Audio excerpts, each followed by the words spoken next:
యదా యదా హి ధర్మస్య గ్లానిర్భవతి భారత అభ్యుత్థానం అధర్మస్య తదాత్మానం సృజామ్యహం.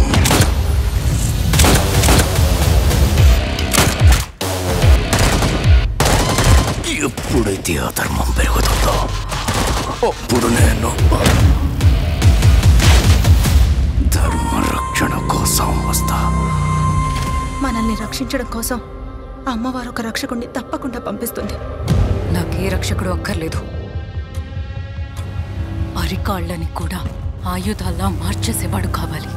మేజర్ అభిమన్యు కన్వర్ అనే మీరు 11th Gurkha regiment service officer చట్టవిరుద్ధమైన ప్రవర్తన వల్ల వెంటనే కోర్ట్ మార్షల్ కోసం ఆదేశాలిస్తుంది. ఒకరికొకరు తోడుగా ఉంటాం, అప్పుడు మనం ఒంటరి వాళ్ళం కాదు. సరిగ్గా నడవడానికి 2 వారాలు పడుతుంది. నేను 2 ఏళ్ల వరకు ఇక్కడే ఉంటాను. మీకు ట్రాన్స్ఫర్ అవుతుందా? జంప్ చేయటం వచ్చా?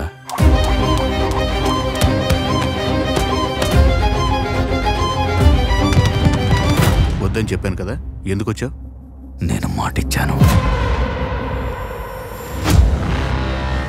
జాతి మతాల ఆచారాన్ని నేను కూడా గౌరవిస్తాను.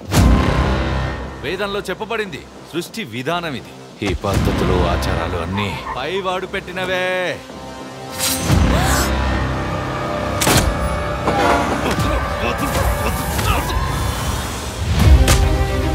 మనం శూద్రులం ఎందుకయ్యా? ఇది చూడు, మరి లా ఎందుకు చదివిస్తున్నారు? కాన్స్టిట్యూషన్ మీద ఒట్టెందుకు వేయిస్తున్నారు? తిన్నగా అరేంజ్మెంట్ గురించే చెప్పొచ్చుగా.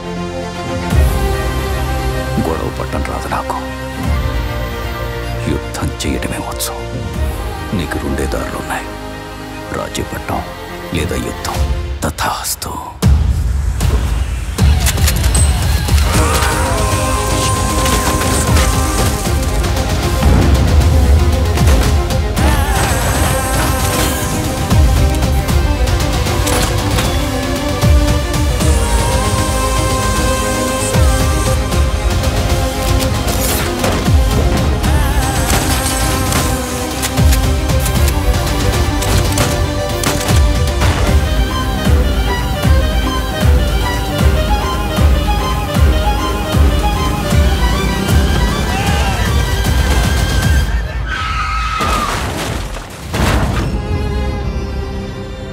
నేను కేవలం సారథినే, పద్మ వ్యూహాన్ని ఛేదించే మనిషి. నేను ఓడిపోవచ్చేమో, కానీ పోరాడి ఓడిపోవాలనుకుంటున్నాను.